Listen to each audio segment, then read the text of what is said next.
Welcome to HOA Catastrophe. Keep your boots on for this one. I was halfway through salting my driveway when Lisa yelled that I was using the wrong de-icer and she was charging me for HOA-approved treatment unless I stopped and used her bucket. "You are going to clear that ice, or you will pay for injuries," she shouted, jabbing her finger at the patch of frozen slush near my mailbox. She had 3 orange cones lined up on the curb like she was directing traffic and a torn bag of ice melt under one arm. I set my spreader down and told her I had been using calcium chloride for the last hour. She shook her head and said the Westgate Winter Compliance Association only recognized magnesium chloride and that my product was creating a liability hazard. I asked to see the written policy.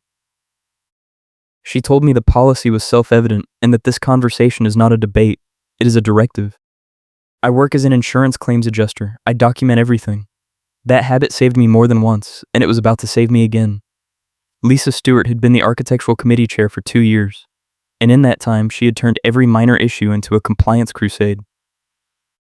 The Westgate Winter Compliance Association operated like a place where everything requires a form, and the form requires another form. Most of the time people just paid the fines because fighting meant stacks of paperwork and meetings that stretched past midnight. But this winter had been different. A freak ice storm hit Katy, Texas, in early February and dropped 6 inches of snow, followed by a hard freeze. The entire neighborhood looked like a movie set for a disaster film. Lisa saw it as an opportunity to enforce rules nobody knew existed. She had sent out an emergency notice the morning after the storm, declaring that all driveways and sidewalks had to be cleared within 12 hours or face a $200 fine. The notice included a list of approved de-icing products, none of which were sold in any store within 20 miles. I called the property management company and asked where the approved products list came from. The woman on the phone sounded confused and said she would check with the board. 2 hours later, Lisa showed up at my door with a bucket of magnesium chloride and a clipboard. She told me I could buy the bucket from her for $40 or use my own product and get fined. I told her I would use my own product and document the interaction. She smiled and said, "You are not the first person I have corrected, and you will not be the last." That was 3 days ago. Since then, she had escalated from warnings to certified letters. I received the first letter on Tuesday, a formal notice demanding $200 for failure to comply with the winter maintenance policy and an additional $50 processing fee. The letter was printed on Westgate Winter Compliance Association letterhead and signed by Lisa in her capacity as architectural committee chair. It referenced Section 14.6 of the community guidelines, which I had never seen. I pulled out my copy of the HOA rules and flipped to Section 14. There was no point 6. The section ended at point 4 and dealt with holiday decorations. I took a photo of the page and emailed the management company. No response. Wednesday brought a second letter, this one threatening collections if I did not pay within 5 days. The letter claimed that fees were considered past due after 48 hours, and that the association had the right to pursue legal remedies including liens and wage garnishment. I read the letter twice, and then called my friend Angela, who works at the courthouse and has helped me navigate filing processes before. She told me the timeline was absurd and that collections agencies would not touch a disputed HOA fee without documentation of proper notice and a hearing. She also told me to file a records request immediately and get copies of every board meeting packet, every approved policy, and every architectural committee decision for the last 2 years. I drafted the request that night and sent it certified mail Thursday morning. Thursday afternoon, my snowblower died. I had been clearing the shared walkway between my house and my neighbors when the engine coughed twice and quit. I spent 20 minutes trying to restart it in the freezing cold, my fingers going numb inside my gloves. Lisa appeared at the end of the walkway with her clipboard and her bag of ice melt. She said the broken snowblower was proof I refused to comply with maintenance standards, and that she was adding another $100 fine for creating a hazard. I pointed out that the walkway was half cleared and that I was in the middle of fixing the equipment. She said intent did not matter, and that results were the only measure of compliance. I told her I was done talking without a witness. She laughed and said witnesses would not help me because the board had already reviewed my file and agreed that I was a repeat offender. I stayed calm because I had one piece of proof that would end the whole game. 2 weeks earlier, before the storm hit, I had filed a public records request with the city clerk's office, asking for copies of any winter emergency ordinances that applied to residential properties. The clerk sent me a packet with a cover letter confirming that Katy, Texas, had no such ordinances, and that any rules regarding snow removal were purely private association matters subject to state law limitations. The letter also noted that several HOA complaints had been submitted claiming the city required specific de-icing products, and the city had sent written corrections to those associations, clarifying that no such requirement existed. I had the letter in my truck. I had not shown it to anyone yet because I wanted to deploy it at the right moment, when Lisa could not interrupt or control the room. That moment was coming fast. The HOA had scheduled an emergency meeting for Friday night to address winter compliance violations. Lisa had sent a mass email to the neighborhood listing 5 homeowners who were facing fines, and my name was at the top. She included photos of my driveway with red circles drawn around patches of ice she claimed I had failed to treat. The email also announced that the HOA vendor would be on site within 1 hour of the meeting to provide compliance inspections and issue citations. I needed witnesses present. I needed people to see the proof before Lisa could spin the narrative.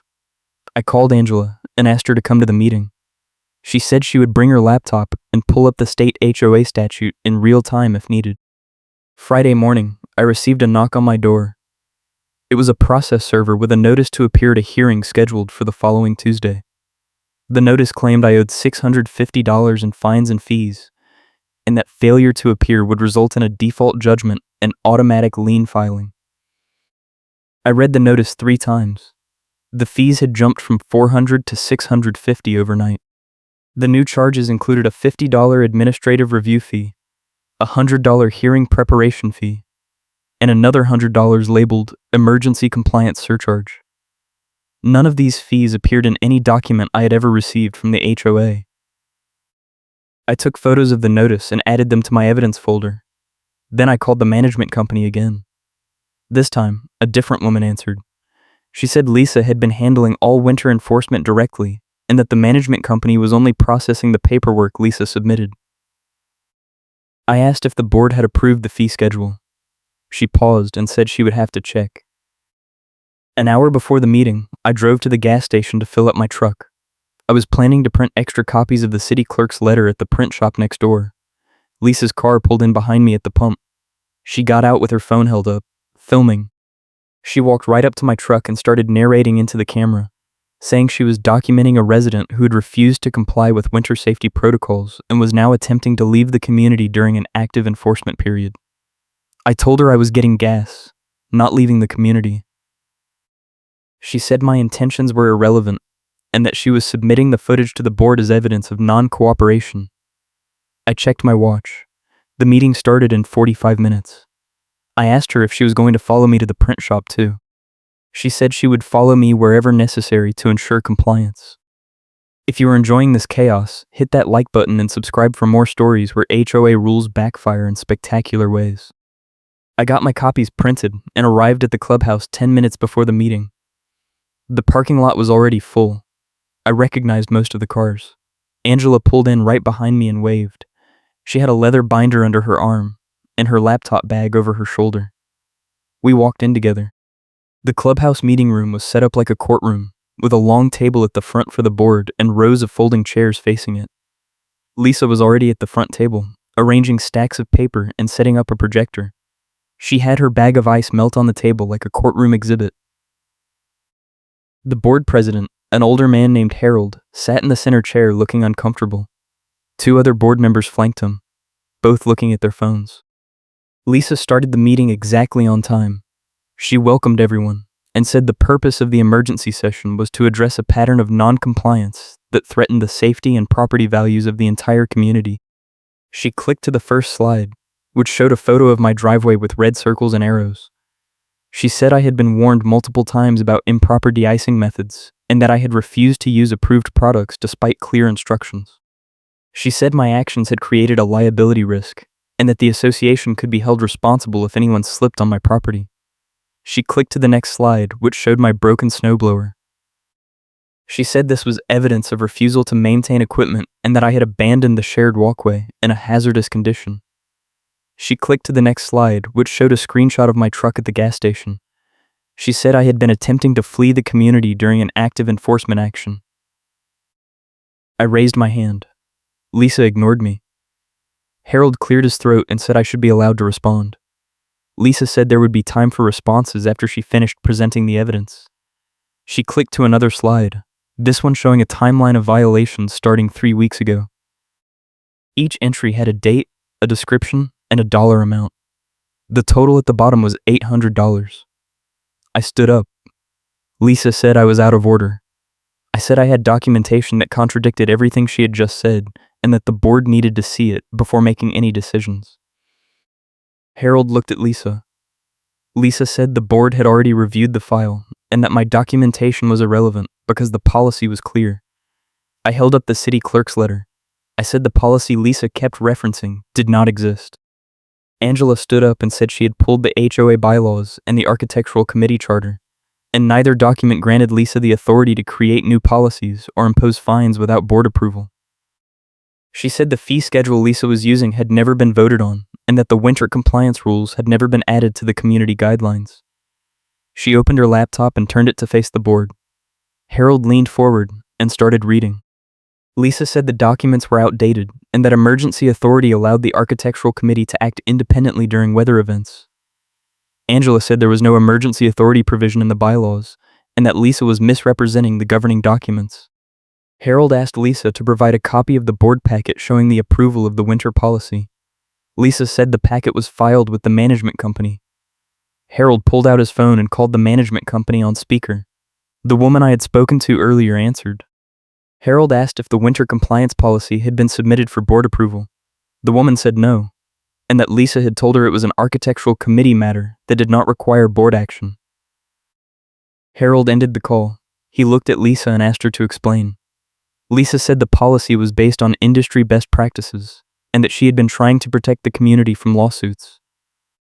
Harold said that was not how the association worked, and that all policies required board approval and resident notice. Lisa said the board was undermining her authority and that she would resign if they did not support her enforcement actions. Harold said that might be for the best. The room went silent.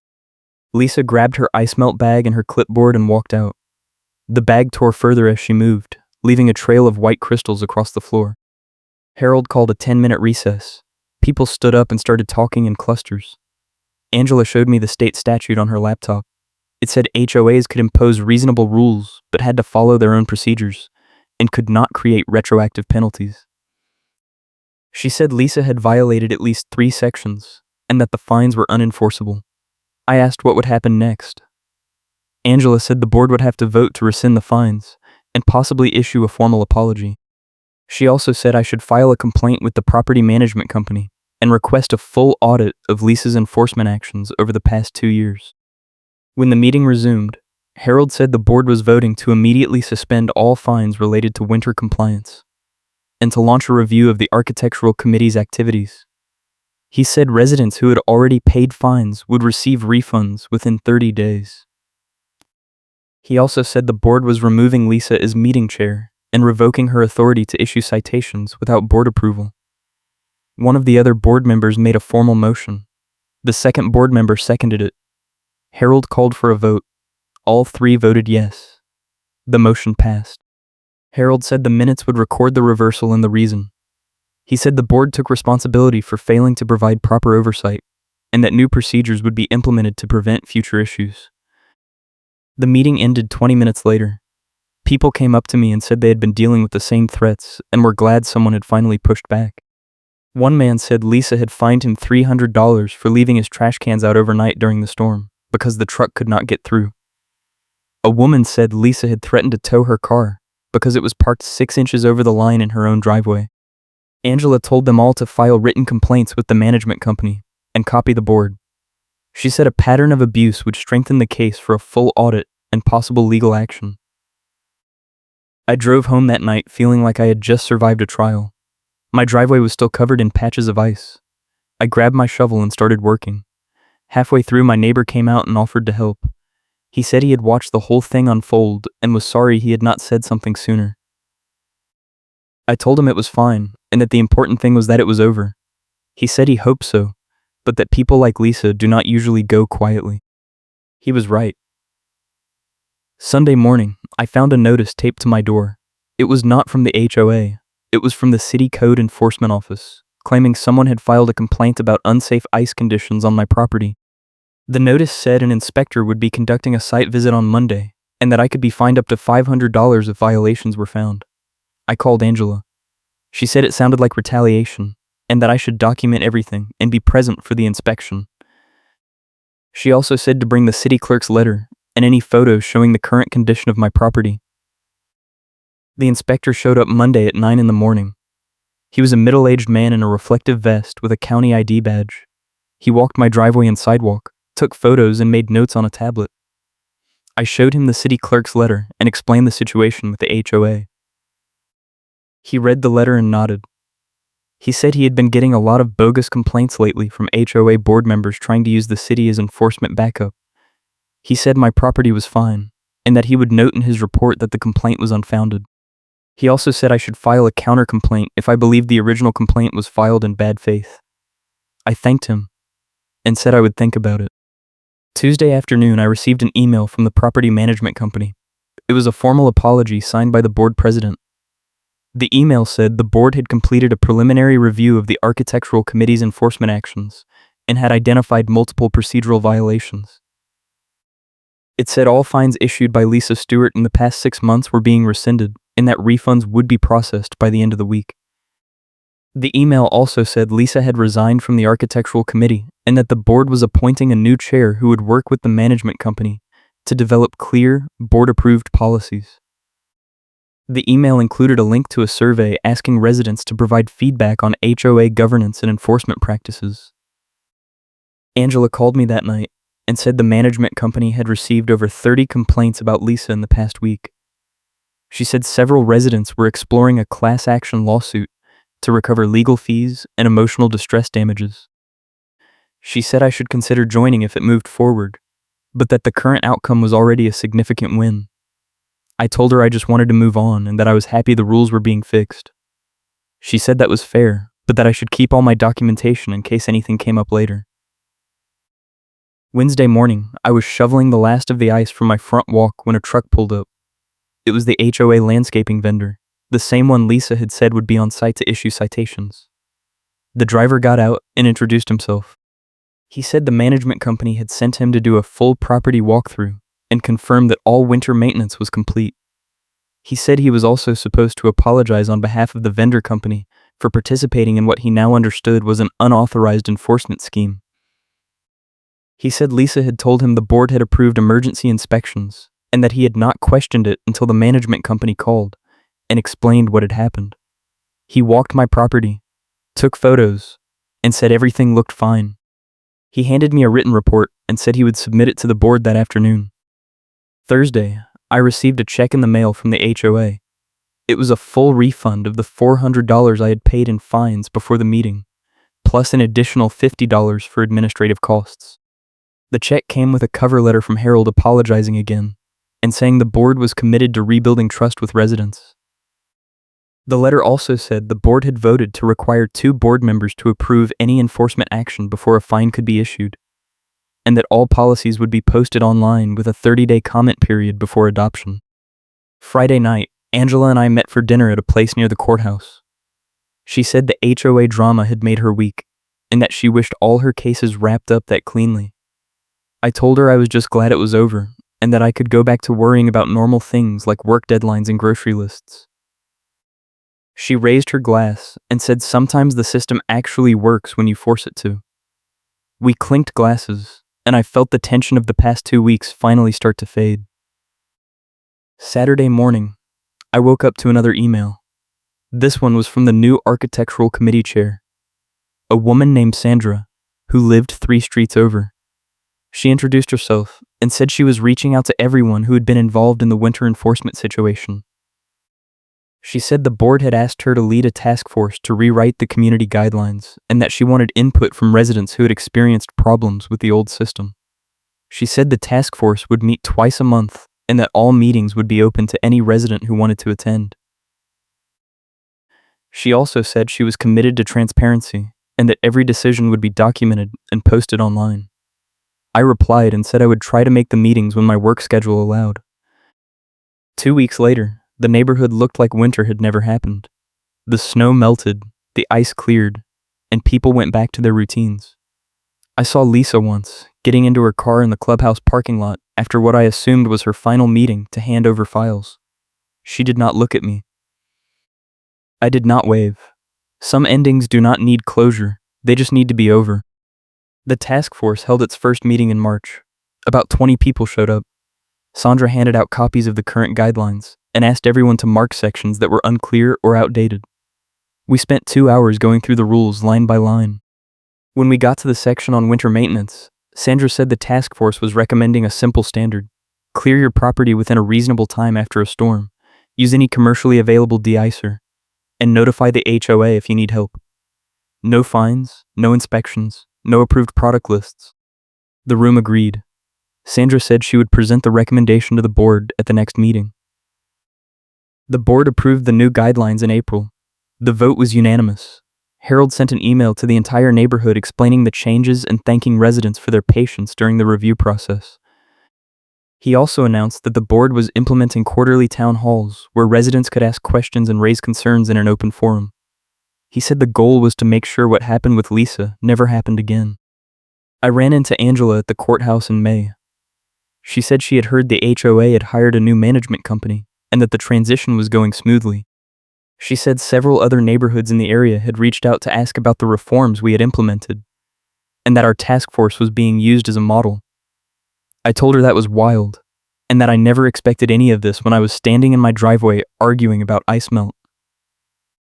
She laughed and said that was how change usually started, with one person refusing to back down when everyone else was too tired to fight. Summer came, and the neighborhood settled into a rhythm. The new architectural committee chair sent out a survey asking residents what issues they wanted the task force to tackle next. The top responses were parking enforcement, landscaping standards, and pet rules. Sandra said the task force would address them one at a time, and that every proposed change would go through the same process: draft, comment period, revision, and board vote. People seemed happy with that. I was happy with that. In July, I got a letter from a law firm representing 3 residents who were moving forward with the class action lawsuit against Lisa and the previous management company. The letter asked if I wanted to join as a plaintiff. I thought about it for a day and then declined.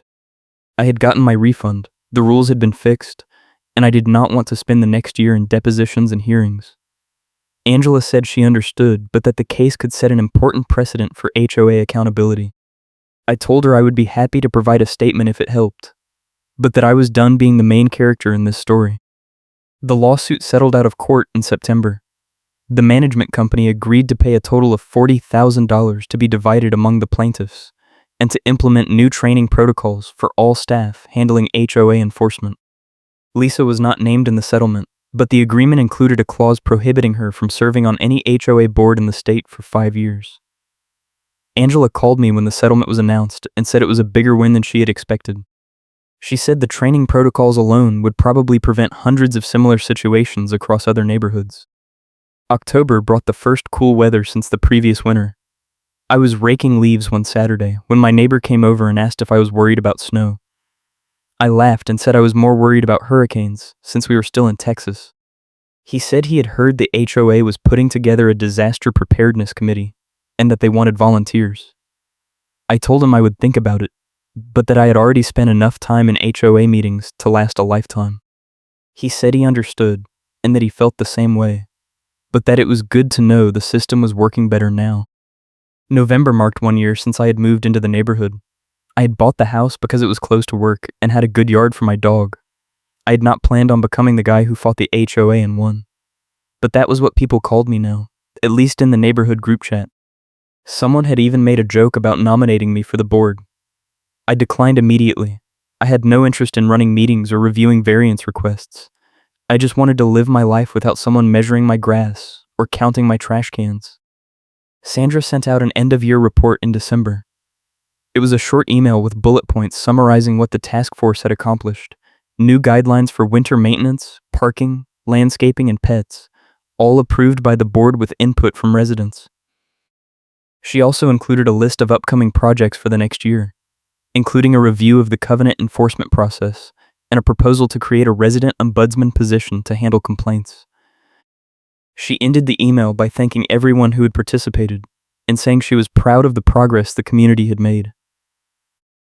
I forwarded the email to Angela with a note saying it was a nice capstone to a ridiculous year. She replied with a gif of someone doing a victory dance and said I should be proud of what I had started. I told her I was just glad it was over and that I could go back to being invisible. She said that was not how it worked and that once you become the person who stands up, people remember. I did not know if that was a good thing or a bad thing, but I figured I would find out eventually. The holidays came and went. I put up lights and a wreath, both within the newly approved guidelines. No one sent me a violation notice. No one showed up with a clipboard. It felt strange and normal at the same time, like the universe had finally decided to leave me alone. I took my dog for walks in the evening and waved at neighbors shoveling their driveways. The new rules said you had 72 hours to clear snow, and that you could use any product sold at a hardware store. It was simple, reasonable, and boring. Exactly what an HOA rule should be. January brought another storm, smaller than the one the year before.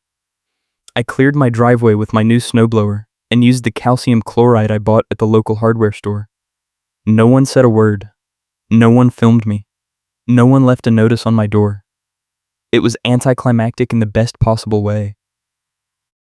I texted Angela a photo of my cleared driveway with the caption, 1 year later.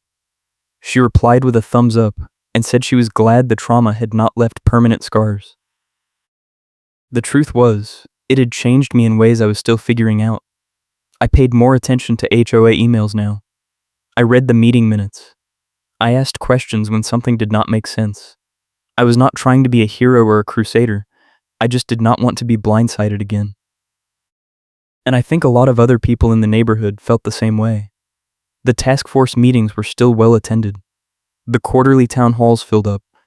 People cared because they had seen what happened when they did not. February marked the official 1-year anniversary of the meeting, where everything changed. Sandra sent out an email, acknowledging it and saying the neighborhood had come a long way. She said the board was planning a community appreciation event in the spring, and that everyone was invited. She also said the task force was looking for new members, and that anyone interested should reach out. I did not volunteer, but I appreciated the invitation. It felt like the neighborhood had turned a corner, from a place where one person could weaponize the rules to a place where the rules actually served the people who lived there. I ran into Harold at the grocery store in March. He was loading bags into his car and waved when he saw me. He said the board was getting ready to hold elections in the spring, and that they were hoping for a good turnout. He said the changes over the past year had been hard but necessary, and that he was proud of how the community had responded. I told him I appreciated his leadership during a difficult time. He said he was just trying to do the right thing, and that I had made it easier by refusing to back down. We shook hands, and he drove off.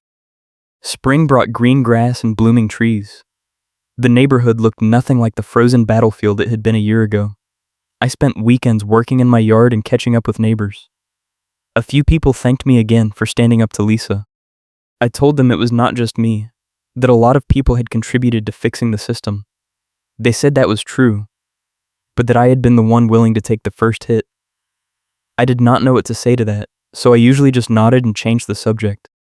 The community appreciation event happened in April. It was a cookout in the clubhouse parking lot with grills, picnic tables, and a bounce house for kids. Sandra gave a short speech thanking everyone who had participated in the task force and the board for supporting the reforms. She did not mention Lisa by name, but everyone knew what she was talking about. Harold stood next to her and nodded along.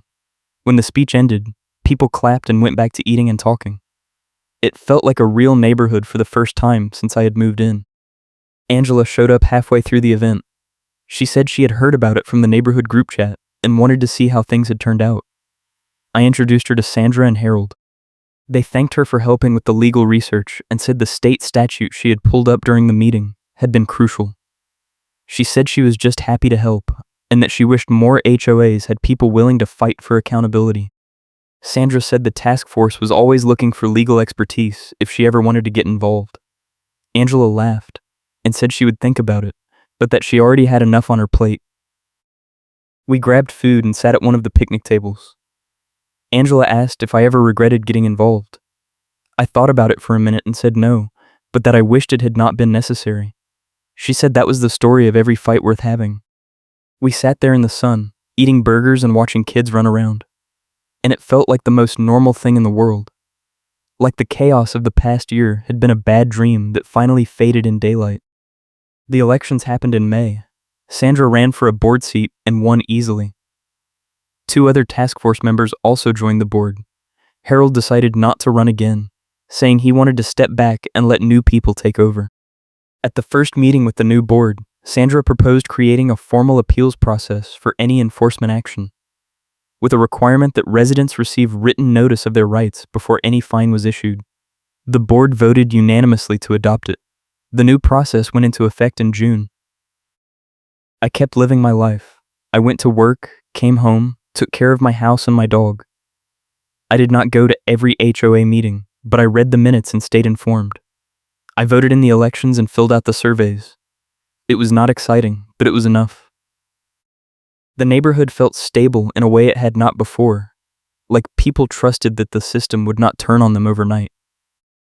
July marked 18 months since the confrontation in my driveway. I was watering my front lawn one evening when a car pulled up. It was a young couple I had not met before. They got out and introduced themselves as new residents who had just moved in 2 streets over. They said they had heard about the HOA reforms and wanted to thank me for being part of it. They said their previous neighborhood had been a nightmare of arbitrary rules, and they were relieved to find a place that seemed to have its act together. I told them it had not always been that way, but that a lot of people had worked hard to fix it. They said they appreciated it and that they were looking forward to getting involved. I watched them drive off and felt something unexpected. Pride. Not in myself specifically, but in the fact that the neighborhood had turned into a place where new people felt welcome and safe. That was worth all the stress, all the meetings, all the certified letters and late-night phone calls. It was worth standing in the cold arguing over ice melt while someone filmed me. Because now, no one had to do that again. Angela called me in August and said the class action lawsuit had officially closed. She said the final checks had been sent out, and that the law firm was posting the case details as a resource for other HOA disputes. She said our neighborhood was being used as an example of how residents could successfully challenge abusive enforcement practices.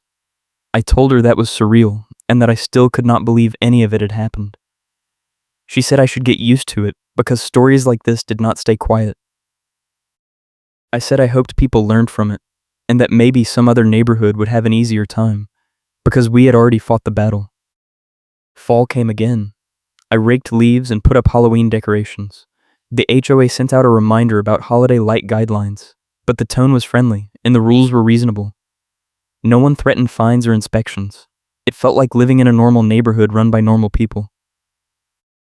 Which, I realized, was exactly what it was now. Winter arrived for the second time since the original confrontation. The forecast called for ice and possibly snow. I checked my snowblower, stocked up on de-icer, and made sure my shovel was in good shape. Then I went to bed and did not worry about it. When I woke up the next morning, there was a thin layer of ice on the driveway.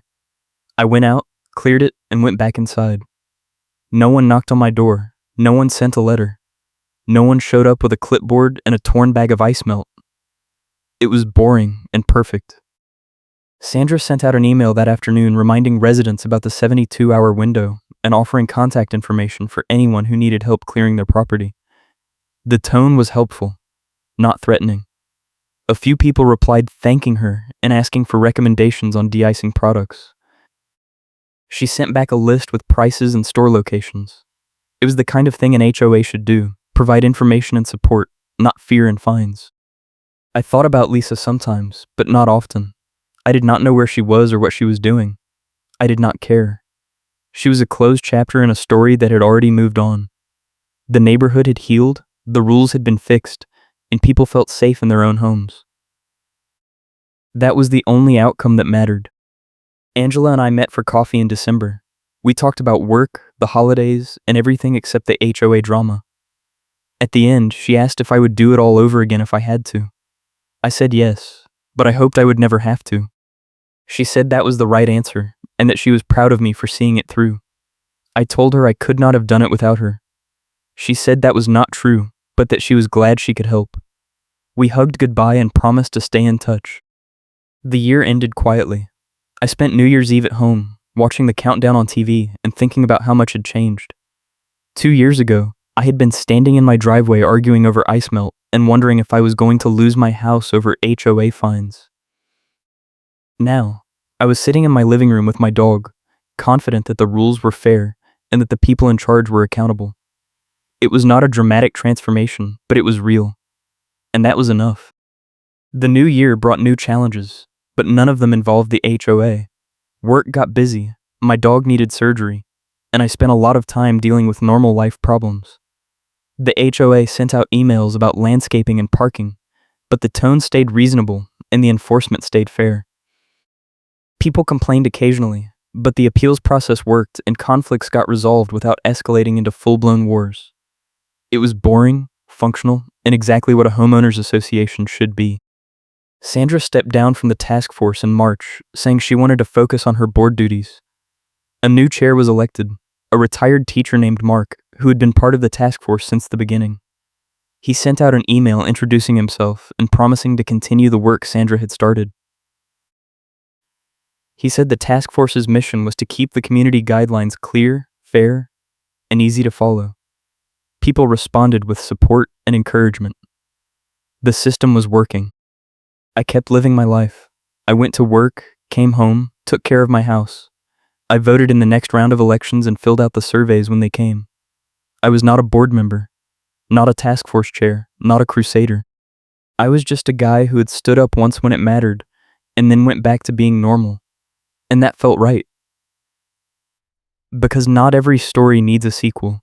Some stories just need to end well and stay ended. Angela texted me in May with a news article about another neighborhood in Houston, where residents had successfully challenged an abusive HOA using the same strategies we had used. She said our case was being cited as precedent and that the reforms we had implemented were spreading. I read the article and felt a weird mix of pride and relief. Pride that something good had come from all the stress, and relief that other people would not have to go through what I went through. I replied to Angela with a thumbs up and told her to keep fighting the good fight. Summer rolled around again. The neighborhood had a block party in June. I went, ate some food, talked to neighbors, and left early. I was not trying to be antisocial. I just did not need to be the center of attention anymore. Sandra came up to me before I left and said the neighborhood owed me a debt of gratitude. I told her we all did our part, and that the real credit belonged to the people who kept showing up to meetings and voting on reforms. She smiled and said I was too modest. I said I was just tired. She laughed and let me go. The truth was, I was not tired. I was content. The neighborhood was stable. The rules were fair. The people in charge were accountable. That was everything I had wanted 2 years ago when I was standing in my driveway getting yelled at over ice melt. The fight had been worth it, not because I won, but because the system got fixed and everyone benefited. That was the kind of victory that lasted. I kept living my life. I went to work, came home, took care of my house and my dog. I read the HOA emails and stayed informed, but I did not obsess over them. The neighborhood felt like a place I could relax, not a battlefield I had to navigate. That was the real measure of progress. Angela called me one last time in August and said she was moving to another city for a new job. She said she would miss our coffee meetups and our long conversations about HOA law. I told her I would miss her too, but that I was happy for her and proud of everything she had accomplished. She said the same thing back to me. We promised to stay in touch and ended the call. I sat there for a minute after hanging up, thinking about how much had changed in the past 2 years. Then I stood up, grabbed my dog's leash, and went for a walk. The sun was setting, the air was warm, and the neighborhood was quiet. It felt like home. I am glad you tuned in.